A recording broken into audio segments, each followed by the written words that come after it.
Ukraine mostly that are just being decimated. It's flat fields. And a bullet goes, and a bullet only stops when it hits somebody.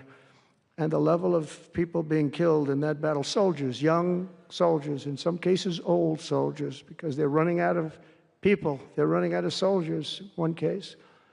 But think of it, a modestly successful comedian, President Zelensky, talked the United States of America into spending $350 billion to go into a war that basically couldn't be won, that never had to start and never would have started if I was president, not even a chance. And it didn't start for 4 years, never would have started.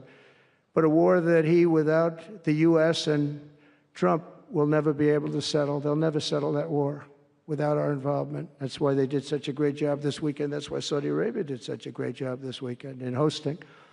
The United States has spent $200 billion more than Europe, and Europe's money is guaranteed.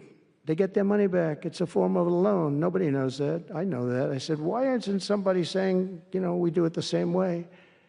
And we spent much more money. We have to equalize. But while the United States gets nothing back, so they get their money back. It's a loan. We just give our money. And we had a deal based on rare earth and things, but they broke that deal.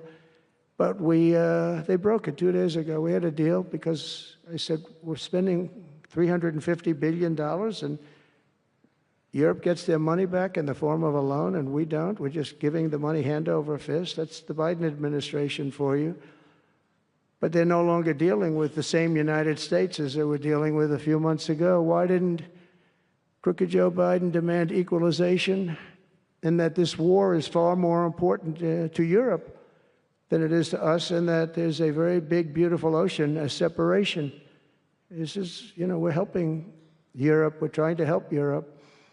On top of this, Zelensky admits that half of the money that we sent them is missing. They don't know where the money is. He said, well, we don't know where half of it is. That's great, wonderful.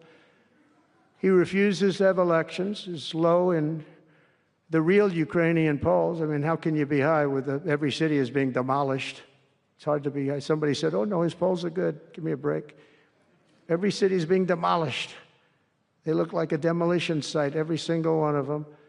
And the only thing he was really good at was playing Joe Biden like a fiddle. He played him like a fiddle. That's an expression we use, Yasser, to say that he's pretty easy, pretty easy.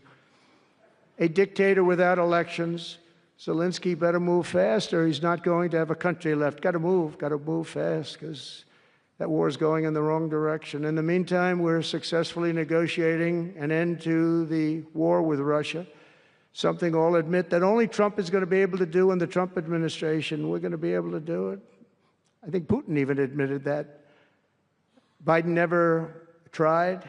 Europe has failed to bring peace, and Zelensky probably wants to, maybe he wants to keep the gravy train going. I don't know what's the problem, but he hasn't been able. He's very upset that he wasn't invited. He could have come if he wanted to, but that he wasn't invited to Saudi Arabia. But he's been working for 3 years. There's never been even meetings or phone calls to stop this war. It's a horrible thing. I figure Russia's lost 900,000 soldiers. I think that Ukraine's lost probably 700,000. And it's a terrible thing. You'll see bodies and body parts all over the field, all over. We see them very accurately through satellites. I love Ukraine, but Zelensky has done a terrible job. His country is shattered, and millions of people have unnecessarily died. And you can't bring a war to an end if you don't talk to both sides. You got to talk. They haven't been talking for 3 years. So we hope to see a ceasefire soon and to reestablish stability in Europe and the Middle East.